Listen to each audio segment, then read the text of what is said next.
Hello and welcome to Cognitive Psychology Human Memory Multistore Model. Let's just jump straight into it. So cognitive psychology, as you know, we're interested in thinking and processes and memory, and one of the tools that we use in cognitive psychology is cognitive modeling. Here are the key questions that you'll be asked for the beginning of next lesson. Do write answers to each of these, or at least prepare them, and we'll go through them at the beginning. Cognitive modeling then. One of the key features of cognitive psychology is that we build models to infer psychological processes. So we can't directly observe memory happening yet, anyway. So what we do is we build a model, a theory of this is how it should work. And then we can test those theories in laboratory experiments. So if my model predicts that you shouldn't be able to recall more than 7 items, then I give you a test that involves more than 7 items, and I test to see if my model is correct. Cognitive modeling is based largely on the computational paradigm, and it's the idea that the human mind is similar to the computer. The information coming in is mediated in some way and results in an output, and you can manipulate the output based on the input. So in a computer, I'm inputting information right now into the camera through the keyboard, the mouse, whatever it may be, and the microphone. And the thing that's being put out by the computer is very different. It's not the same input that's going in. It's being transferred into binary ones and zeros that'll eventually be encoded in some sort of video file, and when it's uploaded to YouTube finally. So it's all about information processing. And in a computer, information flows through a system. According to cognitive modeling, many cognitive models, information flows through our cognitive systems in the same way. So this is the most influential model of memory in the early part of cognitive research. Later models like the working memory model, which we'll get to soon, are generally more accepted today, but as a basis, this is not a bad conception of how memory works. So Atkinson and Shiffrin proposed that we have 3 memory systems. The first of these stores is the sensory registers. There are 3 stores. You have the iconic store for visual information, the echoic store for acoustic, think echoic, echo, acoustic, and haptic store for touch. Now you need to know how information is coded in each of the stores we're going to look at. So in the sensory registers, we, as I said, iconic for visual, echoic for acoustic and so forth. But information is pretty much held in its original form. So if it's visual information coming in, picked up by my sensory receptors, my retinal cells, and transferred by the optic nerve, then it's visually stored. There's not a lot of change that occurs. Duration can vary depending on the substore. So in the iconic store, we hold stuff for about a fraction of a second, very briefly. But in the echoic store, slightly longer, around 2 seconds. And the capacity is relatively large.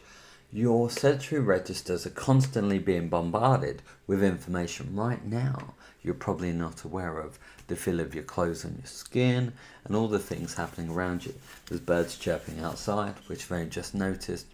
But all that information is available in your sensory registers. But in order to actually be aware of it, you have to direct your attention towards it. You have to pay attention. And if we pay attention now, then the information in our sensory register, like the birds chirping in the background, passes to our short-term memory system. Now you already know the features of short-term memory. We code stuff acoustically, we have about 18 to 30 seconds duration, and we can hold around 7 plus minus 2 items, possibly chunks, maybe 4 chunks according to current. Now, information is maintained in short-term memory through what we call maintenance rehearsal. If I ask you to remember the following number, 47892, you'll just keep repeating it over and over in your head. Now, in theory, you could hold on to that information indefinitely. What tends to happen is new information comes in, pushes out the old or something, or you stop rehearsing it and it decays. But the model suggests that if we rehearse it enough, we may transfer information from short-term to long-term memory. Now, from long-term memory, once it's in there, we can also retrieve it back to short-term memory, and I'll talk you through an example in a second. But just so that we're consistent, coding in long-term memory is semantic according to this model. Of course, you know there are different types of long-term memory now, which would make great evaluation points. And you know that the duration, it can last from seconds to a lifetime, though there's a bit of a drop-off according to Barrack. And capacity, there's no known limit, so we say it's virtually unlimited. So let me talk you through a practical explanation of how this model would explain an everyday task. So I wake up in the morning and I smell the coffee brewing. My coffee maker, and I know it's done. Environmental stimuli, the smell of coffee brewing, that would be registered in my sensory registers. I'm paying attention to it. I notice it because it's a smell that I enjoy, that I am, the product to which I'm looking forward to.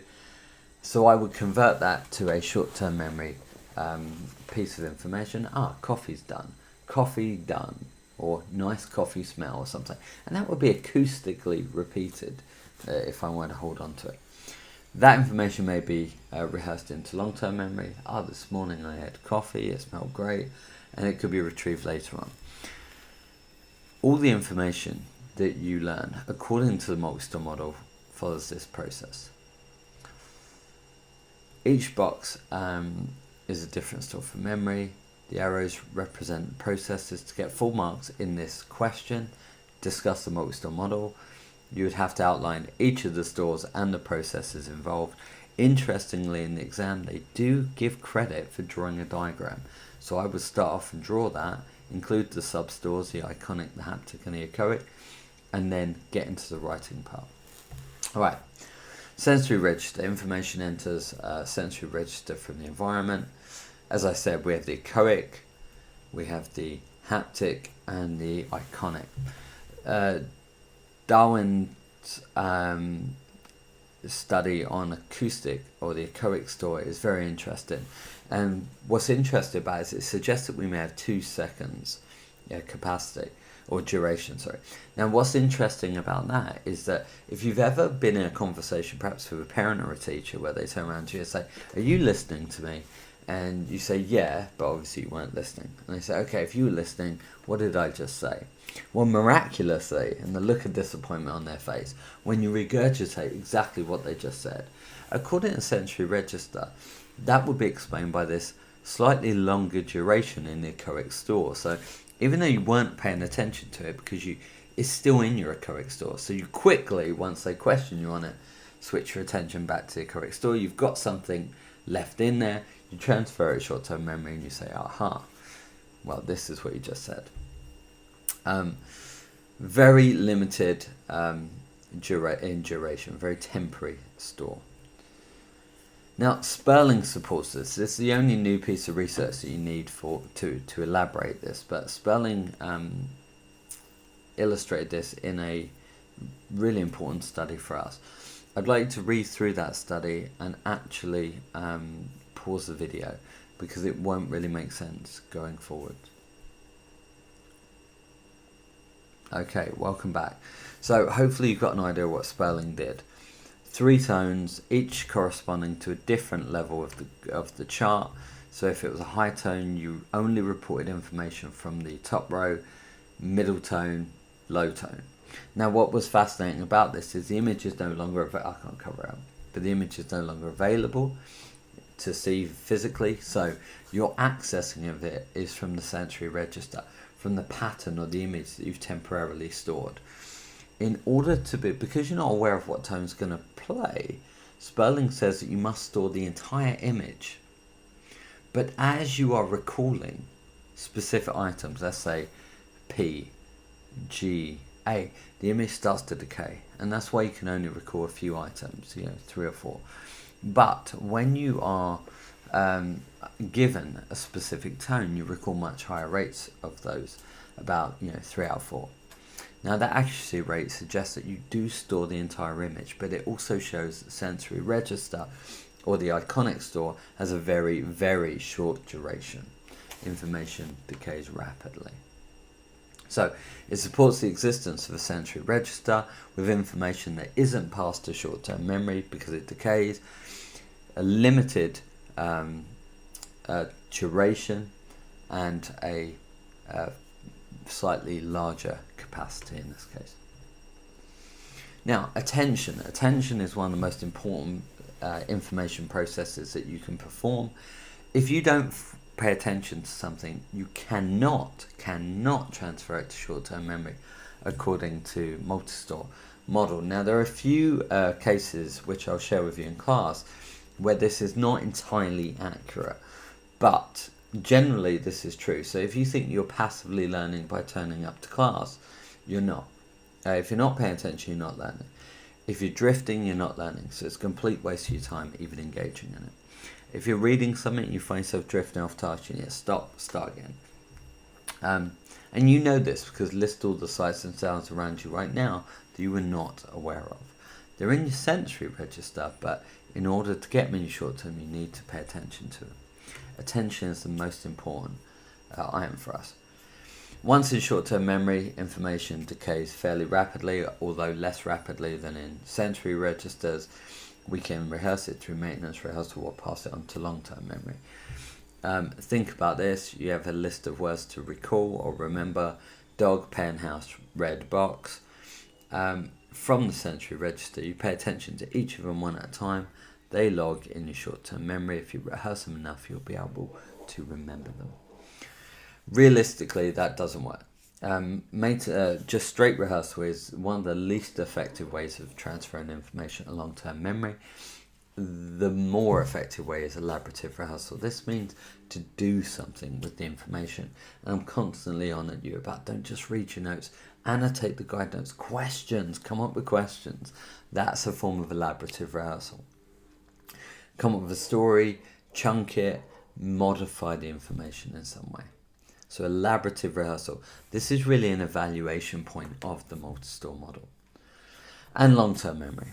So once information is passed into long-term memory, it can stay there forever, for your lifetime. Information is stored semantically. So you would store a concept like chair with other furniture items. You would not store it with items that will sound the same. If I say, what's the first thing you think of when I say the word cat, chances are you don't say mat or hat. Well, you might say hat because cat and hat, but you wouldn't say a rhyming word. You'd say dog or food or cat food, not food. Hopefully not human food. Anyway, okay, so that's long-term memory. So some exam style questions. That's the presentation. I'll take you through a couple of exam style questions while we're here. Outline what is meant by the term encoding. Describe two ways in which short-term memory and long-term memory differ. What would be really effective now is to actually pause the video and have a go at these questions. Okay, now you've had a go at those. Brilliant. Let's have a look at what the answers might be. Well, coding refers to the way in which information is changed so it can be stored in a specific memory system. That's just a preamble, so you get 1 mark for just describing what encoding is. And then the second mark comes from the example. For example, in short-term memory, information is encoded acoustically. Now, I would actually add something to this. This comes from a textbook, which I often find the answers to be fairly brief in textbooks. But I would even say, for example, in short-term memory, information is encoded from its original modality. For example, visual information, acoustically. And the example I would use would be something like seeing a cat and converting it to the word cat. Describe two ways in which short-term memory and long-term memory differ. Information is encoded differently in short-term memory. In short-term memory, information is encoded acoustically, e.g. how the information sounds, and long-term semantically based on meaning. A much better start to an answer. 2 marks. One way in which they differ. The second way would be to say something like capacity is said to differ between short-term and long-term memory. In short-term memory, around 7 chunks plus or minus 2 of information can be held, whereas in long-term memory, there is no known capacity. Or no known limit, I would say, rather than capacity. Again, from textbook, slightly limited. And that is the Multistore model. Next time, or I should say in class, we're going to look at some of the research which supports the distinction between short-term and long-term memory. You already know a lot of it. And then we'll move on to the working memory the next lesson. As always, if you have any questions, my door is open. Email me. Any method that suits you, get those questions to me and I will answer them. Thank you very much for your time and have a wonderful day. Bye.